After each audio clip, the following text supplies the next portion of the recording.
मैं आत्मा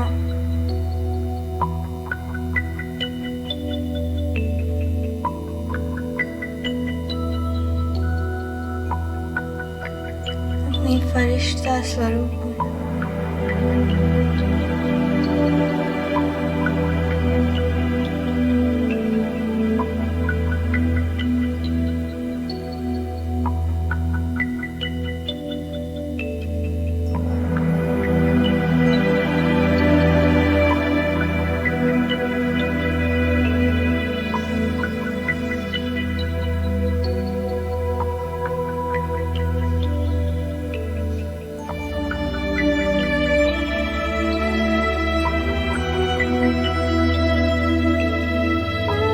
एकदम लाइट ड्रेस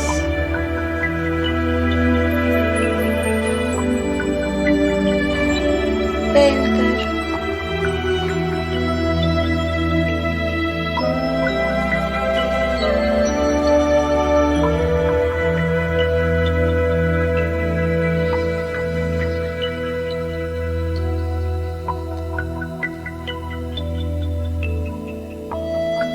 बाबा के पास जा रही हूँ।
एकदम हल्का हल्का फीलिंग ले रहे हैं।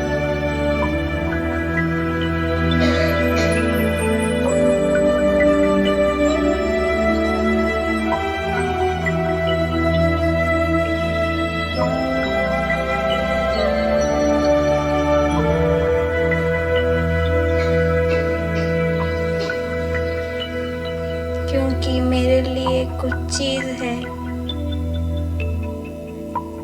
इस दुनिया में, वो मेरा बाबा है।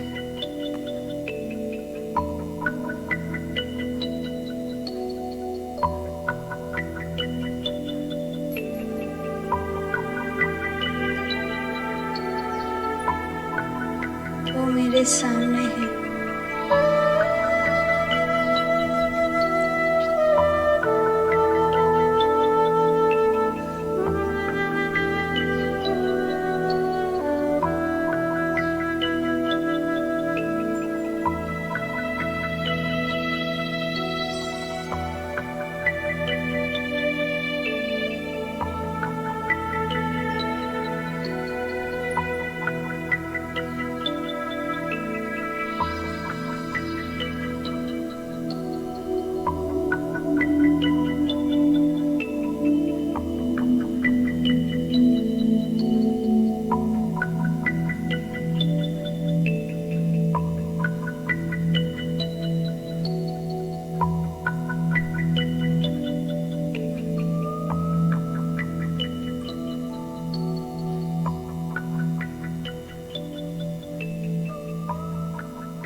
बाबा दृष्टि दे रहे हैं।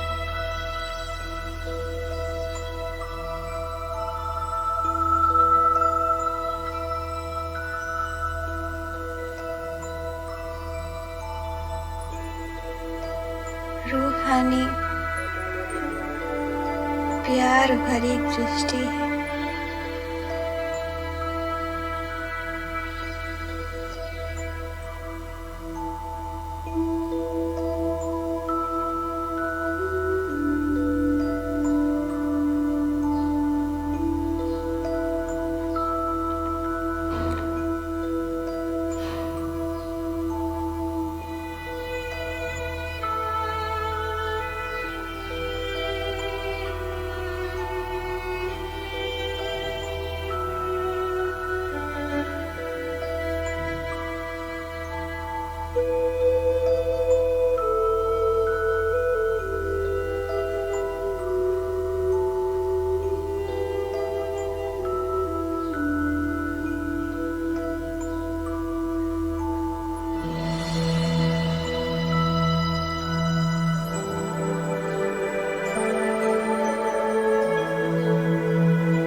मैं और भी हल्का बन रही हूँ।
जितना हल्का बन रही हूँ उतना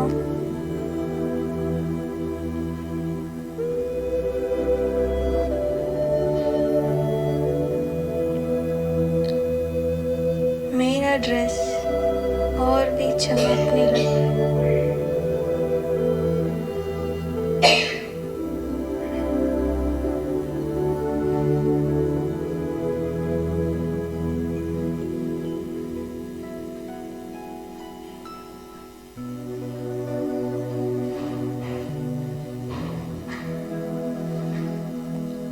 ऐसा लग रहा है कि बाबा गुणों से सजा रहे हैं।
चलते हैं, तेरी ही यादों में रहते हैं, तेरी ही यादों में रहते हैं, बाहों में तेरी मचलते हैं, तेरी पनाहों में पलते हैं, तेरी पनाहों में पलते हैं, तेरी ही राहों में चलते हैं, तेरी ही राहों में चलते हैं।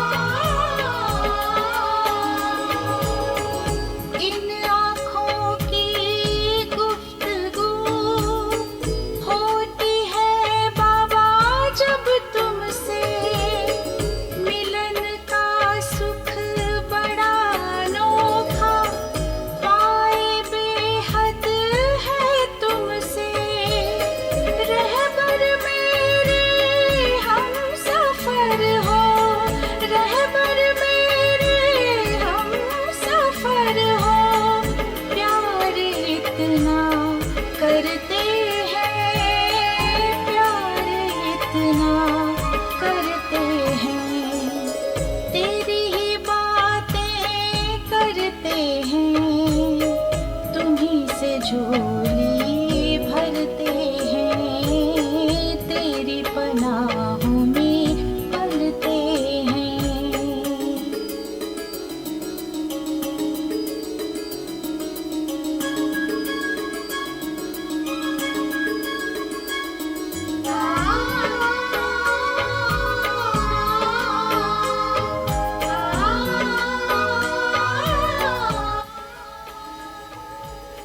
छा जाता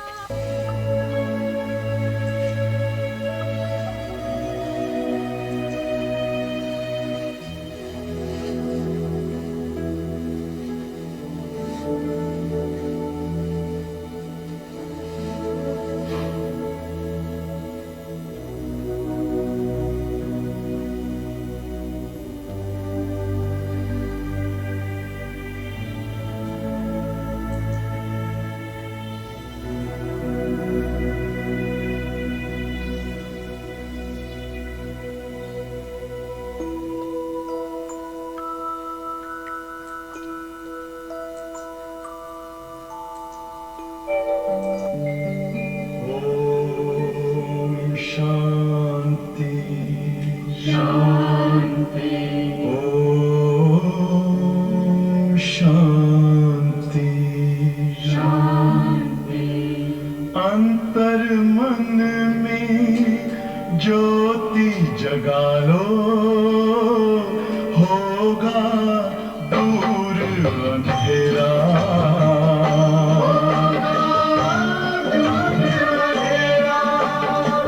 शिव का कर लो ध्यान, आ रहा पावन पुण्य सवेरा।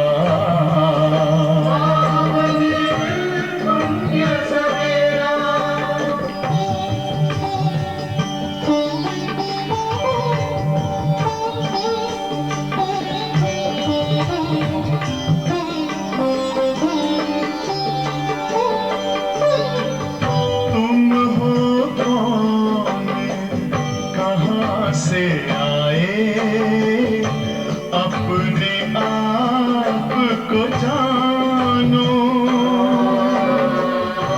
राजयोग के द्वारा अपना परम पिता पहचानो। इसी राजपथ पर चल कर तुम पालो अपना बसेरा।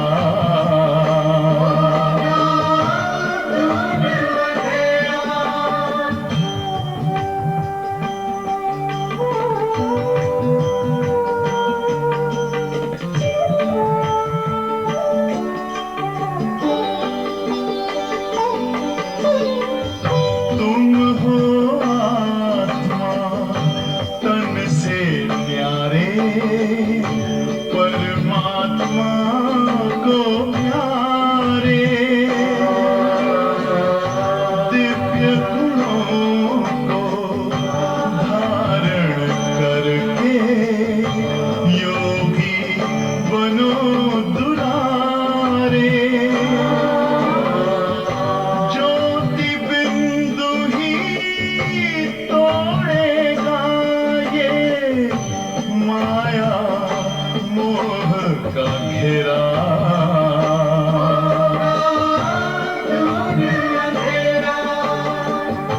अंतर मन में ज्योति जगा लो होगा दूर अंधेरा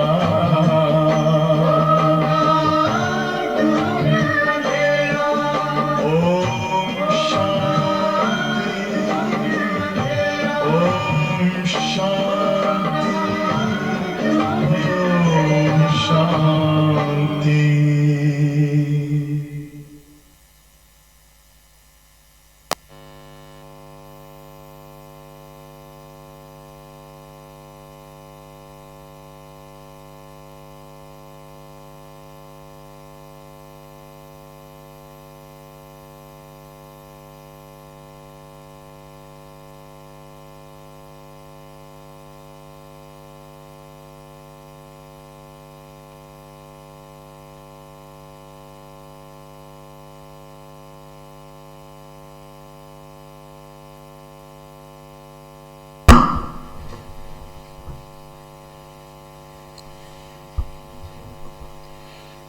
ओम शांति। आज बाबा की 23 नवंबर की मुरली है। बाबा ने पूरी मुरली सेवा के ऊपर चलाई है, क्योंकि ब्राह्मण जीवन का आधार ही याद और सेवा होता है।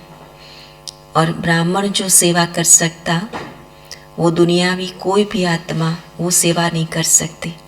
बल सेवा की भावना संसार में बहुत सारे लोगों में रहती है, लेकिन जो मनुष्य आत्माओं को चरित्र से श्रेष्ठ बनाना, उनका जीवन हीरे तुल्य बनाना, उनका जीवन महान बनाना, पवित्र बनाना और परमात्मा से उनको मिलाना, वो सेवा संसार में हम ब्राह्मणों के सिवाय और कोई नहीं कर सकती है।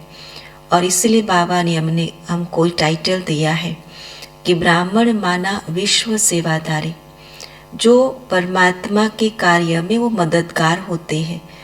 इसलिए परमात्मा को विश्व कल्याणकारी कहा गया। तो उनके कार्य में जो मददगार आत्माएं हैं वो विश्व सेवाधारी कही गई। मास्टर विश्व कल्याणकारी है, लेकिन एक की सेवा नहीं, लेकिन स्वयं से पूरे परिवार और पूरे परिवार से पूरे सोसाइटी और सोसाइटी से पूरे राष्ट्र और विश्व की सेवा करने के लिए हम ब्राह्मण आत्माएं निमित्त बनी है। और वो सेवा इतनी श्रेष्ठ सेवा होती है कि जिस सेवा का फल जो खुशी प्राप्त होती है, वो खुशी ब्राह्मणों को और कहीं ढूंढने की ज़रूरत नहीं पड़ती। दुनियावी आत्माओं को खुशी ढूंढनी पड़ती है कि खुशी कहीं से भी प्राप्त हो जाए, और उसके लिए हमेशा वो प्रयत्नशील रहते हैं। लेकिन ब्राह्मणों के लिए वो खुशी ढूंढनी नहीं पड़ती, सेवा की और तुरंत वो प्रत्यक्ष फल, वो खुशी प्राप्त होती। और इसलिए कहाँ पर भी ब्राह्मण होते हैं, कोई भी सेवा अर्थ होते हैं, कोई भी कार्य के लिए वो निमित्त बने हुए होते हैं। लेकिन उस ब्राह्मणों की विशेषता क्या होती है कि जो आत्माएं संसार में भी कार्य करती, वो कार्य हम ब्राह्मण भी करते, लेकिन अंतर उतना रहता कि वो कार्य इसलिए करते कि कहाँ से भी उनको खुशी मिल जाए। और हम आत्माओं की प्राप्तियाँ इतनी होती है ऊंची कि हमारे अंदर वो खुशी का खजाना भरा रहता है कि हम खुशी खुशी से वो करते, खुशी ढूंढनी नहीं पड़ती। तो बाबा की सेवा के लिए, बाबा के कार्य के मददगार हम ब्राह्मण बनते हैं। और तभी संगम युग में हमें टाइटल प्राप्त होता खुदाई खिदमतगार का।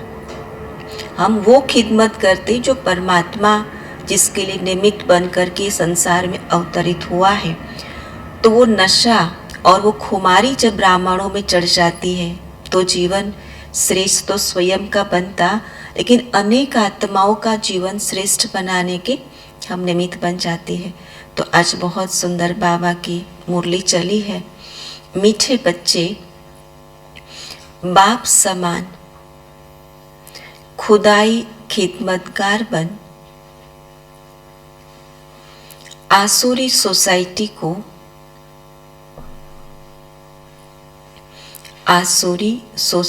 को दैवी सोसाइटी बनाने की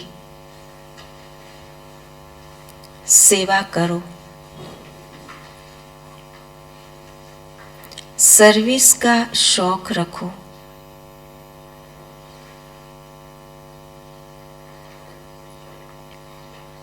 प्रश्न है, कई बच्चे पुरानी दुनिया को भूलते भी, कई बच्चे पुरानी दुनिया को भुलाते भी नहीं भूल पाते। उसका कारण क्या है?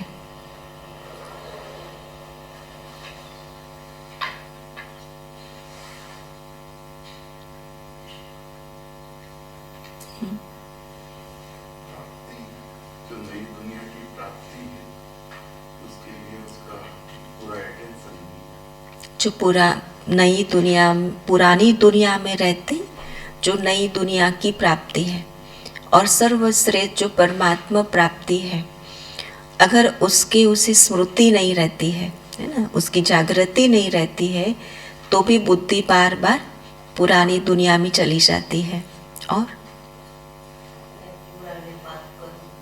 पुराने पाप कर्म बंधन जो खींचता रहता है पुरानी दुनिया की ओर। तो आज बाबा कहते उनका कर्म बंधन बहुत कड़ा है।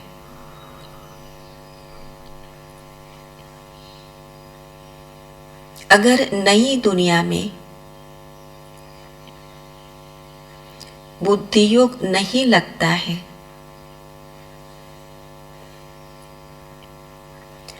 बुद्धि बार बार पुरानी दुनिया तरफ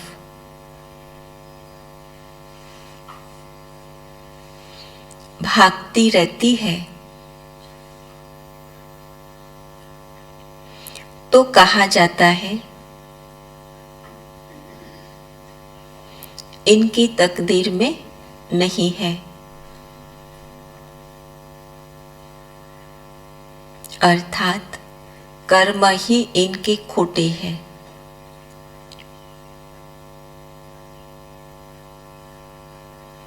दूसरा प्रश्न है, कौन सा स्वाद आ जाए तो तुम सर्विस के बिगर रह नहीं सकते। एक टेस्ट की बात होती है ना, एक रस मिलना चाहिए, और अगर वो एक बार मिल जाए तो इंसान उसके किए बिना, वो कर्म किए बिना, वो प्राप्त किए बिना वो रह नहीं सकता, चाहे उनके जीवन में कितने भी बंधन क्यों ना आ जावे। तो बाबा कहते ऐसा कौन सा स्वाद? संतुष्टता का स्वाद।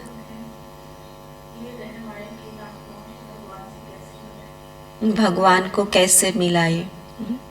बाबा ने कहा रहम दिल बनने का स्वाद। क्या हो? दिल में रहम जब तक नहीं आएगा तब तक सेवा नहीं कर सकते। जिसे ज्ञान का स्वाद आया है वही रहम दिल बनना जानते हैं।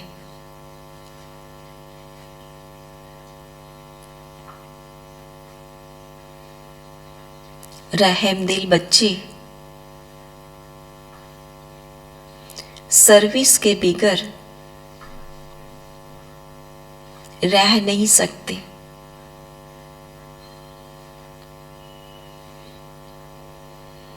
आज का गीत है तू प्यार का सागर है। ओम शांति।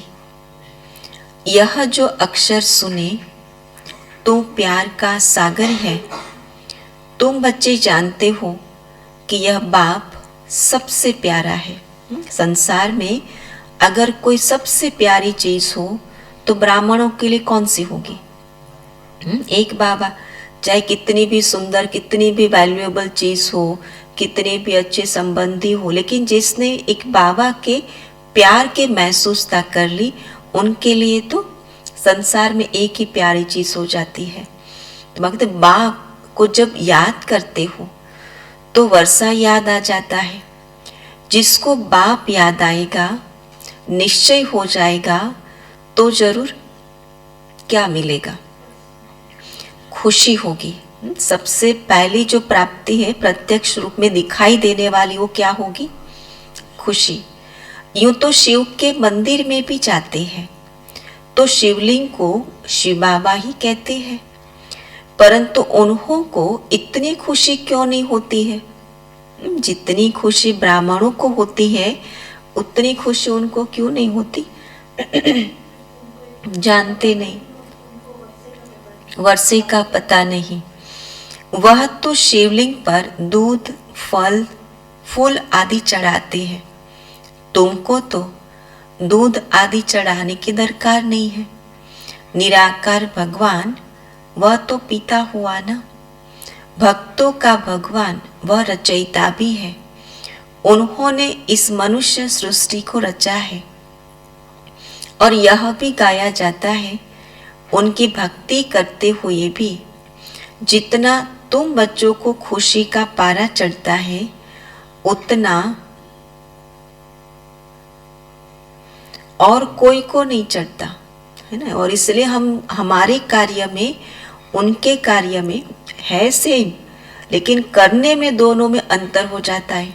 हमारा खुशी का पारा चढ़ा रहता है तो हम खुशी खुशी से करते, और उन लोगों को इतना भक्ति भाव से भगवान को याद करते हैं लेकिन फिर भी खुशी नहीं मिलती। तो वक्त भगवान का नाम सुनने से ही तुम्हारे रोमांच खड़े हो जाते हैं। बुद्धि में आता है कि बाप से हमको बाप के घर का भी वर्षा मिलता है और बाप की मिल्कियत का भी वर्षा मिलता है। एक बाप को जानने से दो प्राप्ति होती है, उनकी मिल्कियत का भी वर्ष अधिकारी बन जाते हैं। तो बाबा कहते हैं उनका घर का भी पता चल जाता। तो बच्चा तो बाप के घर में ही जन्म लेता है। इसमें और कोई अदली बदली नहीं हो सकती।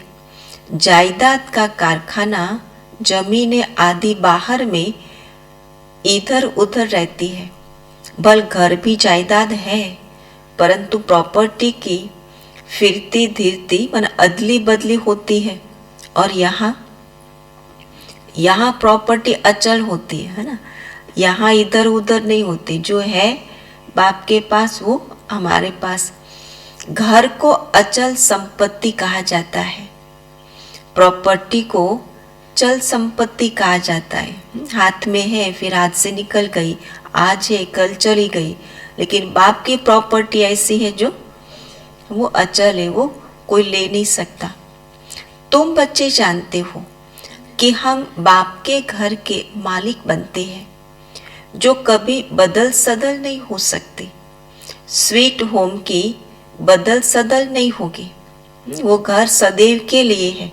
ये घर जो विनाशी बाप शरीरधारी पिता ने दिया वो टूट सकता है, फूट सकता है, बदली हो सकता है, लेकिन जो आत्मा का घर और परमात्मा का घर है वो सदा काल के लिए। बाकी राजाई तो कितना बदल सदल होती है, वह चल है वह अचल है। तो खुशी किस बात की है? अचल संपत्ति के हम मालिक है ना। तो इस बात का नशा हो। मुक्ति धाम अचल है, यहाँ तो अदली बदली होती है। सूर्यवंशी से चंद्रवंशी, वैश्यवंशी में आते हैं मुक्ति और जीवन मुक्ति। तुम बच्चे बाप की प्रॉपर्टी के मालिक बनते हो। और वो कैसी प्रॉपर्टी? अचल अविनाशी प्रॉपर्टी के मालिक बनते हैं। जानते हो, बाप की जो अचल संपत्ति है उनके तो सब मालिक बनते हैं, बाकी जो चल संपत्ति है वह बच्चों को नंबरवार मिलती है। तुमको सबसे जास्ती अच्छी प्रॉपर्टी मिलती है। स्वर्ग में तुम राज्य करते हो। 4 युग जो है उसमें तो भारतवासी ब्राह्मण कुल ही मुख्य है, जो देवी देवता धर्म वाले हैं। सब तो सारा चक्र लगाते नहीं, तो इस धर्म वाला कोई और धर्म में कन्वर्ट हो गया तो निकल आएगा। सेवा में मेहनत क्यों करनी है? क्योंकि जो अपने ओरिजिनल कुल की जो आत्माएं हैं और धर्म में द्वापर से वो कन्वर्ट हो गई है और अपने ओरिजिनल धर्म को भूल चुकी है, उन आत्माओं को बाप का फिर से संदेश देने के लिए सेवा करने की मेहनत करनी है। क्रिश्चियन धर्म में, बुद्ध धर्म में बहुत कन्वर्ट हो गए हैं, वह सब निकल आएंगे। तो ऐसे बहुत कन्वर्ट हो गए हैं। देखने में आता है कोई समय ऐसा भी आएगा, यह जो नॉलेज है उसे कोई भी समझ सकते हैं। और अभी समय क्या है? अभी समझने क्या पीछे कितना मेहनत करना पड़ता है समझाने का। इतना सिंप्लीफाई करके समझाओ फिर भी बुद्धि में नहीं बैठता। लेकिन बाबा कहते कि एक समय आएगा कि सबकी बुद्धि में फिर वो समझ में आ जाएगा। इस सृष्टि चक्र को जानना तो कॉमन बात है, बल कितना भी डल हेड हो तो भी बुद्धि में तो यह आना है ना। समय के आधार से सबकी बुद्धि में बैठ जाएगा। ऐसे नहीं कि सृष्टि चक्र को जानने से सर्वगुण संपन्न बन जाते हैं। इनफ नहीं है केवल ज्ञान को समझना, लेकिन समझने के बाद फिर पुरुषार्थ का समय होता है। लेकिन वो समय ऐसा आएगा कि फिर उनके पास टाइम नहीं होगा सर्वगुण संपन्न बनने के पुरुषार्थ का।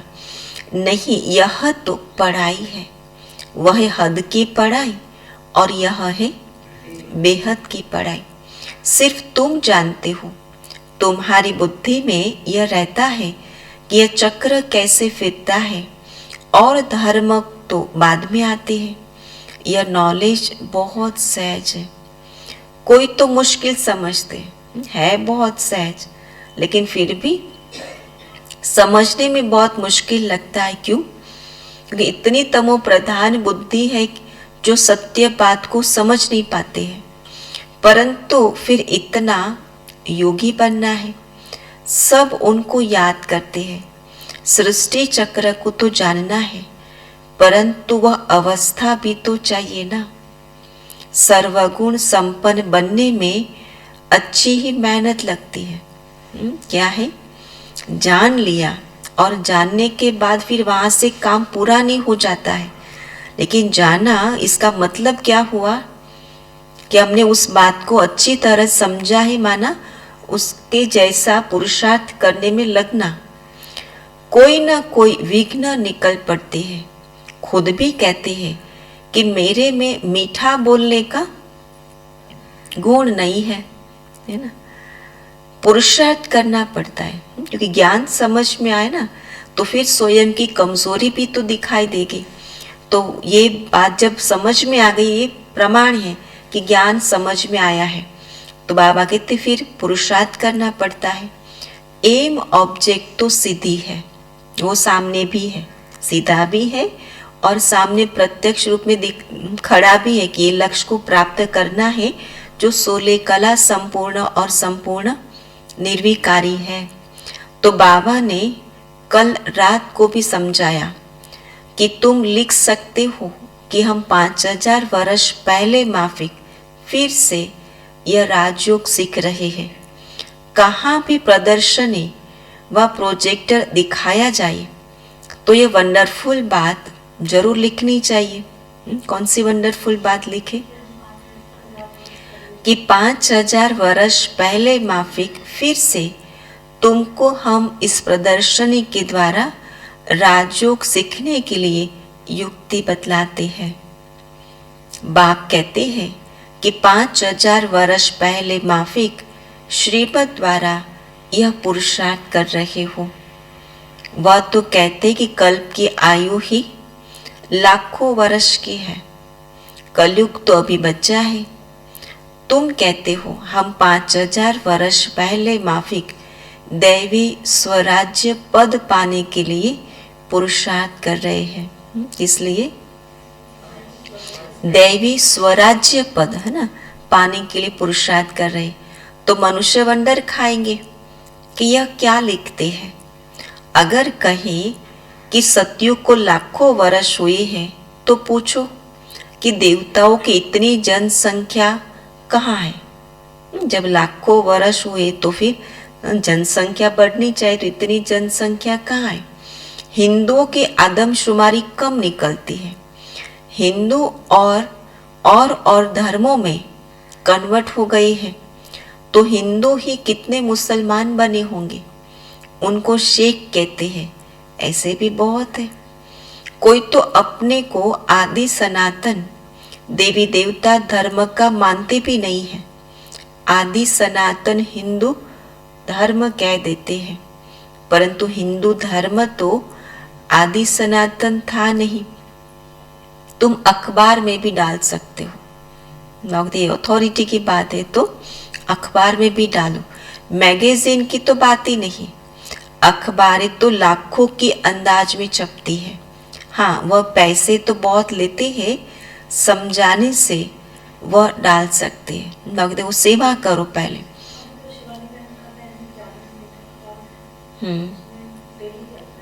हाँ, क्योंकि अभी वो लोग समझ जाते हैं ना कि इन लोगों की सेवाएं बहुत अच्छी होती है, ज्ञान बहुत अच्छा है, तो फिर वो लोग अभी डालने के लिए तैयार होते। लेकिन पहला समय था कि जब वो लोग नहीं लेते थे। तो चक्र भी डाल सकते हैं। बाबा ने जो प्रश्न लिखा था कि गीता का भगवान श्री कृष्ण व शिव, वह भी अखबार में डाल सकते हैं। कभी खर्चे पर डालते, कभी लोन पर भी देते हैं। बड़ी अच्छी अखबार में डालो, परंतु हमेशा पढ़े तब मनुष्यों की आंख खोले। एक बार डाल दिया और काम पूरा नहीं, लेकिन बार बार बीच बीच में डालते रहो तो उनके ध्यान में आता रहे, तो बाबा कहते उसको समझ में आए। एक बार डाला, कोई ने पढ़ा, कोई ने नहीं भी पढ़ा। पुरुषार्थ करने में भी कितनी मेहनत लगती है। बहुत माया के तूफान आते हैं, मेहनत तो है ना। अखबार में डालना, प्रदर्शनी करना, प्रदर्शनी तो एक गांव में होगी और अखबार तो चारों ही और जाते हैं, और वो भी बाबा ने ऐसे अखबार में डालो। कई बार वो शाम की एक बार एक टाइम की निकलती, ऐसे नहीं।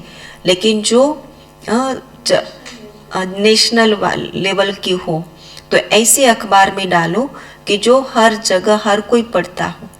सारा ही दिन ख्यालात चलते रहते हैं। सेवा कैसे करें, बाबा का संदेश सबको कैसे मिले, वर्णन करना पड़ता है कि क्या किया जाए, कैसे सर्विस को आगे बढ़ाया जाए। तुम हो सच्चे सच्चे खुदाई खिदमतगार बच्चे। सोसाइटी की सर्विस करना यह खिदमत है ना। क्या है? एक सोसाइटी की सर्विस करना एक खिदमत है ना। तुम बच्चे जानते हो कि वह सब आसुरी सोसाइटी है, अब उनको दैवी सोसाइटी बनाना है। तो सारी दुनिया की सोसाइटी को स्वर्ग में पहुंचाना है या खुद अकेले जाना है ना। ये अपने ही परिवार है, बेहद का परिवार है। अपने भाई बहनों का कल्याण करना ये अपना फर्ज बन जाता है। और इसलिए बाबा कहते कि सारी दुनिया का बेड़ा गर्क है। दुनिया पहले स्वर्ग थी, अब नर्क बन गई है। यह चक्र कैसे फिरता रहता है, ड्रामा है ना। जब स्वर्ग है तब नर्क नहीं। कहाँ गया? बाबा पूछते हैं, कहाँ गया? नीचे। ड्रामा को फिरना है। यह चैतन्य ड्रामा है। सेकंड बाय सेकंड जो एक्ट करते हैं यह तुम्हारी बुद्धि में है, और तो कुछ भी नहीं समझ सकती। ड्रामा को समझ जाए तो फिर यह बातें ठहर न सके कि यह कल्प लाखों वर्ष का है। केवल एक बात बुद्धि में बैठे, ये पूरा साइकिल सृष्टि का 5000 वर्ष का कैसे चलता है। स्वास्तिका भी बिल्कुल ठीक निकला हुआ है। स्वास्तिका की पूजा भी करते हैं। कोई भी शुभ कार्य में पहले कौन सा सिंबल किया जाता? स्वास्तिका। परंतु उनको ये पता नहीं है ये क्या चीज है। पूछो कि ये स्वास्तिका क्यों बनाया जाता है तो बहुत सिंपल कह देंगे कि शुभ कार्य में हमेशा स्वस्तिक ही बनाया जाता है। लेकिन स्वस्तिक ही क्यों? अर्थ कुछ नहीं। तो ये चक्र समझाना पड़ता है। तुम्हारी बुद्धि में यह चक्र फिरता रहता है। तुम कहते हो कि हम मनुष्य से देवता, नर से नारायण बन रहे हैं। यह राजयोग है। त्रिमूर्ति का चित्र तो सारा दिन बुद्धि में रहता है। बुद्धि में क्या रखो? दुनिया में चित्र नहीं रखो, बुद्धि में कोई न कोई तो चित्र रहता है और वो चित्र को लेकर के मन चलता रहता है। तो बाबा कहते कि अगर संकल्प को अगर शुद्ध बनाना है तो कौन से चित्र रखो बुद्धि में? एक तो बाप का, सबसे पहला चित्र बाप का, उसके बाद फिर चक्र का, फिर त्रिमूर्ति का। ये चक्र अगर बुद्धि में रहे तो उसके आधार पर मन चलता रहेगा। ब्रह्मा द्वारा विष्णुपुरी की राजाई मिलती है। अगर त्रिमूर्ति का चित्र सामने आएगा तो प्राप्ति के संकल्प चलते रहेंगे कि क्या क्या प्राप्तियां मुझ आत्मा को हो रही है। फिर शंकर द्वारा आसुरी सृष्टि खलास होती है। बस बुद्धि में यही ख्यालात चलते रहे। पर कब? जब पहले बुद्धि में ये चित्र बिठा देवे तो फिर ये संकल्प चिंतन चलता रहे। फिर बाबा कहते अगर ये ख्यालात चलते रहेंगे तो प्राप्ति क्या होगी? बहुत खुशी में रहना होता है। ब्राह्मणों की खुशी का आधार ही उनकी ये सारे मनन मंथन के ऊपर है। बाबा लॉकेट भी बनवा रहे हैं जिससे तुम बहुत सहज रीति समझा सकते हो। बैग्स में भी यह चित्र लगवा सकते हो, है ना। जो भी दफ्तर पर बैग ले जाते या कुछ भी चीज है तो बाग उस पर भी प्रिंट करवा दो। त्रिमूर्ति और चक्र वह लक्ष्मी नारायण के चित्र में और सब है। श्री कृष्ण का भी है, सिर्फ चक्र में नहीं है। एक चित्र में सब चीजें कहाँ तक डाल सकते हैं, इसलिए वह फिर समझाया जाता है। बाबा की बुद्धि सारा दिन चलती रहती है कि लक्ष्मी नारायण का मंदिर बहुत अच्छा बनाते हैं। कौन से बाबा? ये ब्रह्मा बाबा को।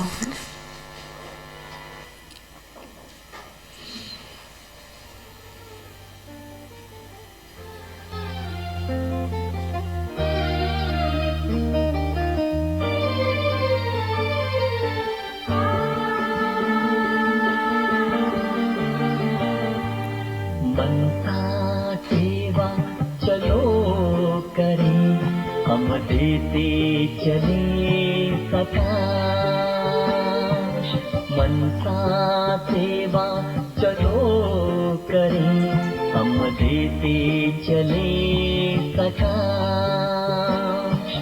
भर दे हम शुभ संकल्पों से, भर दे हम शुभ संकल्पों से धरती और आकाश। मनसा सेवा चलो करें, हम देते चले सकाश।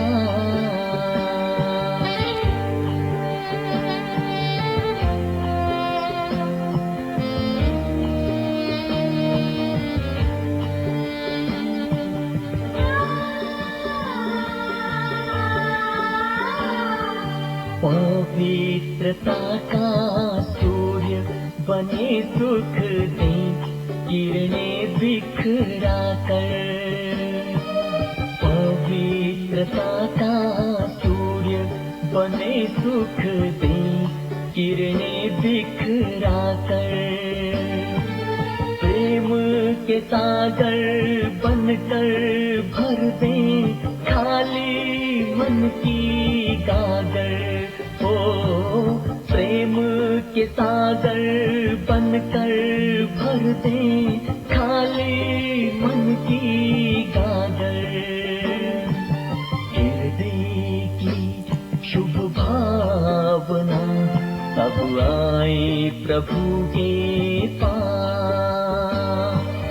भर दे हम शुभ संकल्पों से, भर दे हम शुभ संकल्पों से धरती और आकाश। मनसा सेवा चलो करें, हम देते चले सका।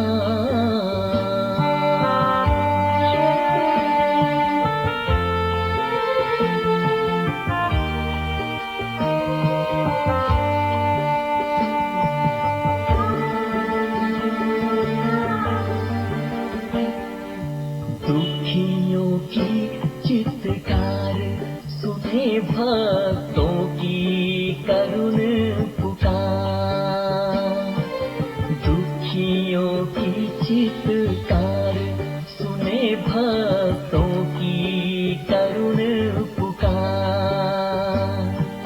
दीनहीन है मांग रहे सब से सबको अधिकार। हो दीनहीन है मांग रहे सब से सबको अधिकार। अपना ही परिवार सब है, सबको हो ये विश्वास। भर दे हम शुभ संकल्पों से, भर दे हम शुभ संकल्पों से धरती और आकाश। मनसा सेवा चलो करें, हम देते चले सका।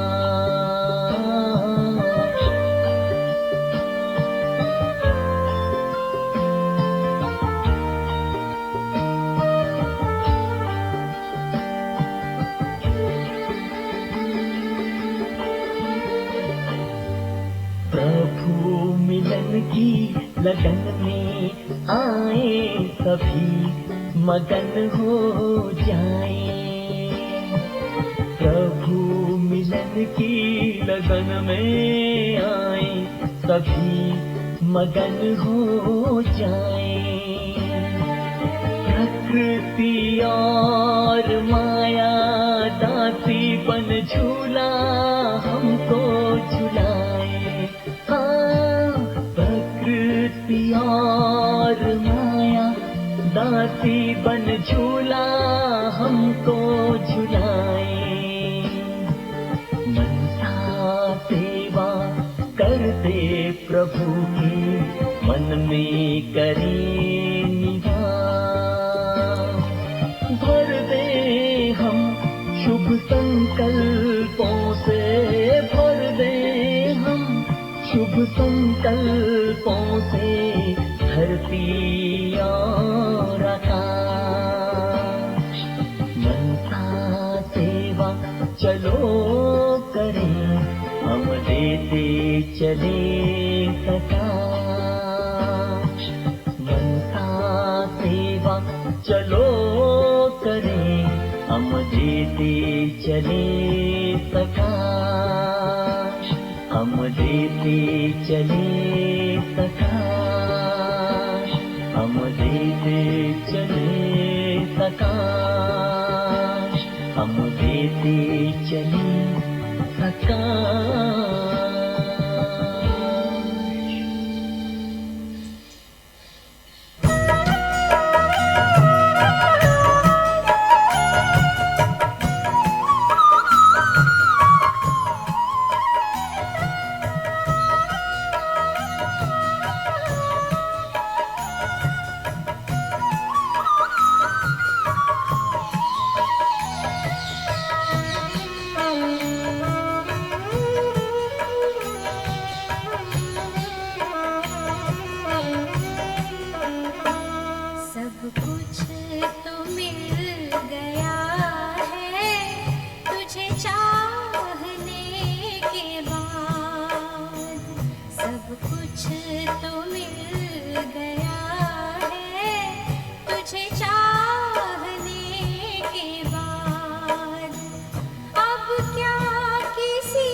बाबा की बुद्धि सारा दिन चलती रहती है कि लक्ष्मी नारायण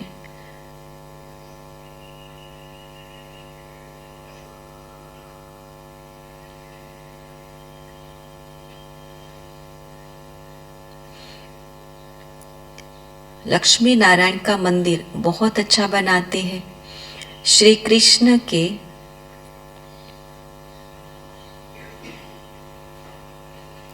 मंदिर भी बहुत अच्छे बने हुए हैं, परंतु यह किसी को पता नहीं कि यह लक्ष्मी नारायण व राधे कृष्ण कौन है। तुमको अब कितनी नॉलेज मिली है, कितनी खुशी होनी चाहिए। कहाँ भी जाकर तुम सर्विस कर सकते हो, बस चाहिए क्या, शौक चाहिए, है ना। जिसको शौक होता है ना वो छिपा नहीं रहता, और वो कोई किसी के बांधे बंधता नहीं है, वो किए बिना रह भी नहीं सकता। श्रीनाथ द्वारे पर भी जाकर समझा सकते हो, ट्रस्टी लोगों को समझाओ। कास्केट पर कोई भी बड़े आदमी को समझाने से बहुत खुशी होगी। समझेंगे कि यह तो जैसे भगवान स्वयं रूप धारण कर समझा रहे हैं। अगर ऐसी ऊंची स्थिति में बाबा की याद में समझाएंगे तो उसको अनुभव भी होगा। कोई कोई बच्चों में सर्विस का बहुत शौक है, परंतु बड़ों बड़ों के पास जाते नहीं हैं। कहाँ भी जाकर तुम मुलाकात कर सकते हो, खर्चे की बात नहीं है।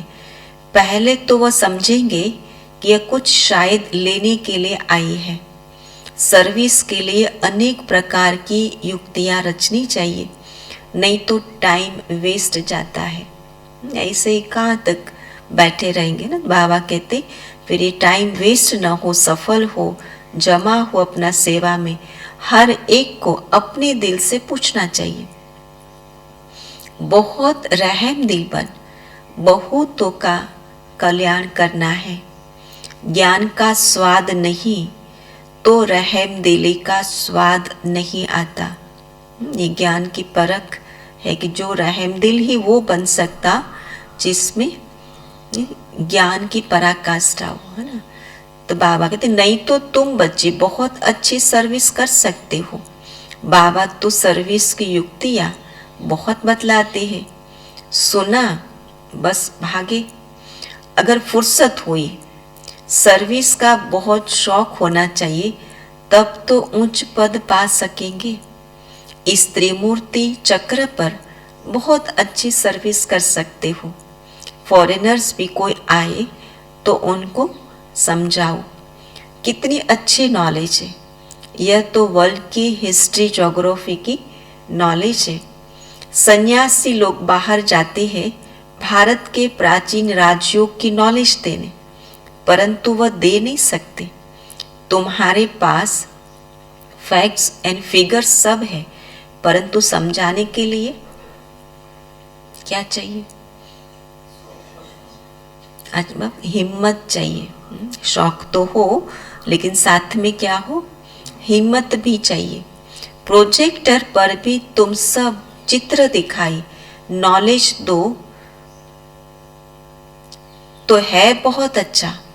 विलायत में भी प्रोजेक्टर पर बहुत अच्छी नॉलेज दे सकते हो, वह सुनकर बहुत खुश होंगे।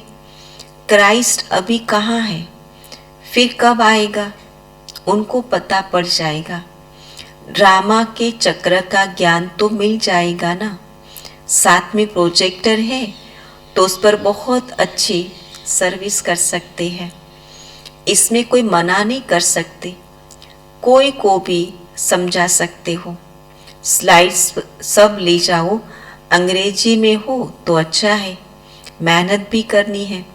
सबका बुद्धियोग शिव बाबा से लग जाए तो जल्दी जल्दी क्या हो जाए, स्थापना हो जाए, है ना।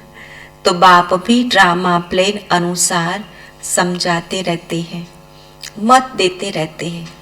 चीज लेने वाला भी बड़ा समझो, सयाना, अक्लमंद चाहिए। स्लाइड्स में अक्षर बहुत क्लियर चाहिए, जो मनुष्य पढ़ सके, हिंदी इंग्लिश दोनों हो। उर्दू मद्रासी भी बनाने पड़े, फिर प्रोजेक्टर पर कहाँ भी समझाना सहज हो जाएगा। आप सामान बनाने की सर्विस करनी है, तब अच्छा पद पाने की उम्मीद हो सकती है। कब? जब आप सामान बनाए तब उम्मीद है कि उच्च पद पा सकेंगे, नहीं तो क्या पद मिलेगा। मनुष्य बेचारे बहुत दुखी है। बाप का परिचय देने से खुशी होती है ना। सबसे पहले तो किसको मिलती है खुशी? जब भी किसी को ज्ञान सुनाएंगे तो सबसे पहले तो स्वयं को ही खुशी मिलती है। कई बच्चों ने बाबा को कभी देखा भी नहीं है, फिर भी पत्रों में लिखते, बाबा हम आपसे वर्षा जरूर लेंगे। कितनी बांधे लिया है। वह भी तब छूट सकती है जब तुम्हारा नाम निकले, प्रभाव निकले। अपनी हमजिन्स को जेल से छुड़ाना है, उसके लिए हमें खुद को तैयार होना है ना। हमजिन्स को तैयार करने के लिए, उनके बंधनों से मुक्त करने के लिए। सर्विस नहीं तो क्या पद पाएंगे।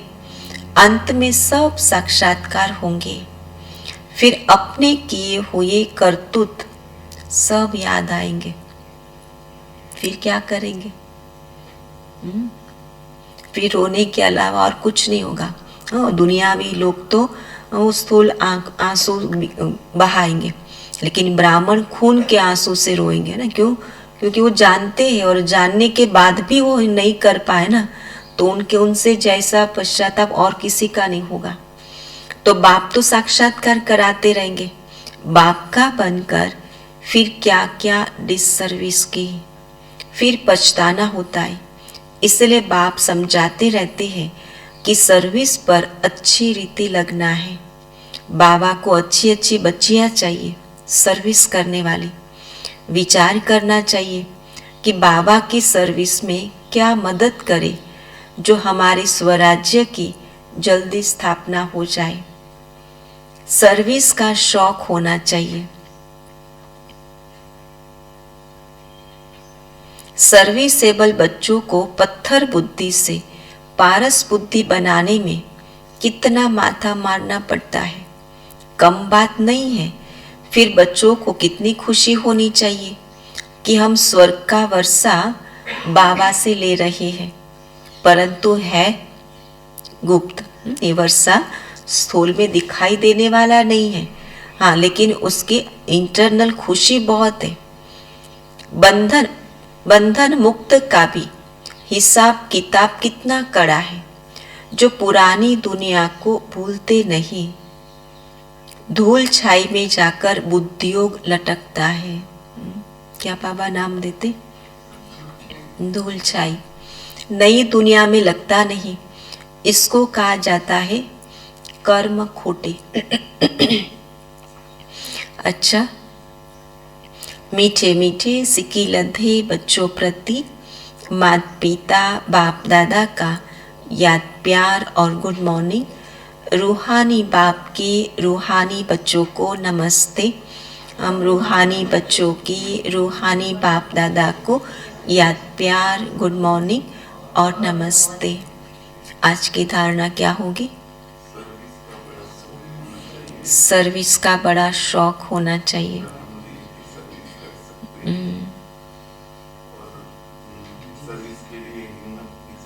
सर्विस के लिए हिम्मत भी चाहिए, रहम दिल बनना है। और रहम दिल वो बनेगा जो जिन्होंने ज्ञान को पूरा समझा है, स्वाद लिया है। और बाप समान खुदाई खिदमतगार बनना है। सोसाइटी को ऊंचा उठाने के लिए सेवा करनी, आसुरी सोसाइटी को दैवी सोसाइटी बनानी है। और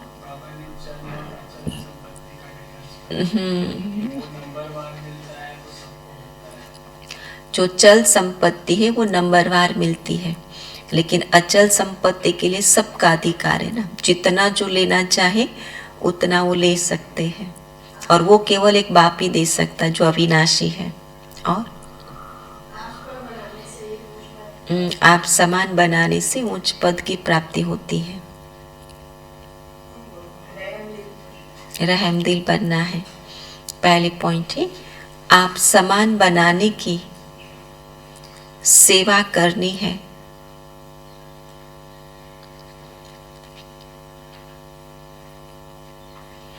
कोई ऐसी करतूत नहीं करनी है जिसकी सजा खानी पड़े।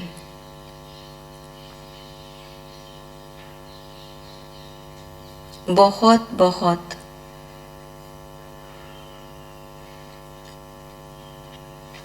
मीठा बनने का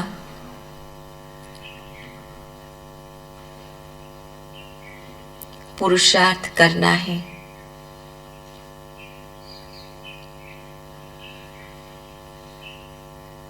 दूसरी पॉइंट, बाप हमें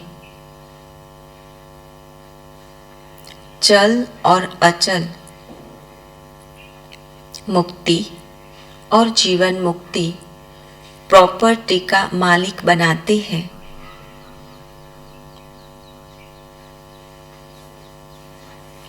इसी खुशी और नशे में रहना है।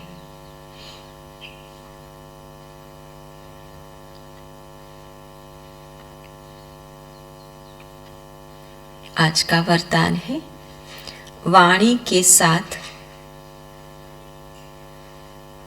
वृत्ति द्वारा रूहानी वाइब्रेशन फैलाने की सेवा करने वाले डबल सेवाधारी भव।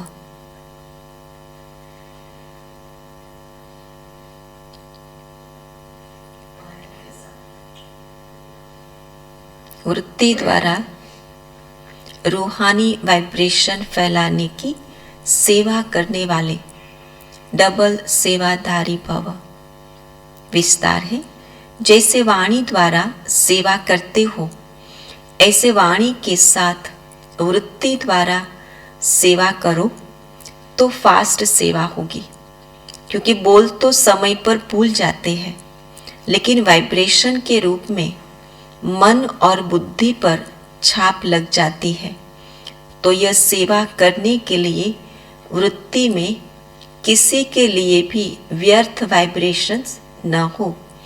व्यर्थ वाइब्रेशन रूहानी वाइब्रेशन के आगे एक दीवार बन जाती है। इसलिए मन बुद्धि को व्यर्थ वाइब्रेशन से मुक्त रखो, तब डबल सेवा कर सकेंगे। स्लोगन है, फरियाद करने के बजाय फरियाद करने के बजाय याद में रहो तो सर्व अधिकार मिल जाएंगे।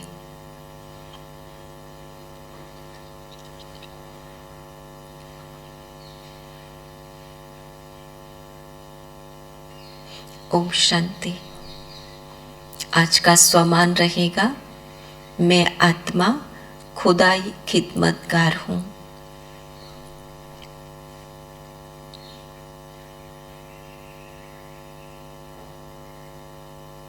और चिंतन का पॉइंट रहेगा,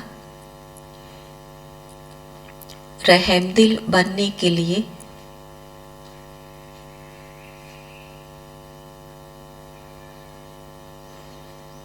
क्या क्या पुरुषार्थ की आवश्यकता है।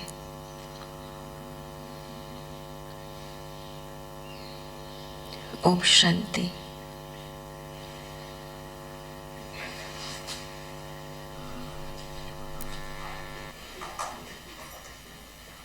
बाकी तो ज्ञानामृत के लिए विपिन में अनाउंस करेंगे। माइक ऑनलाइन सामने।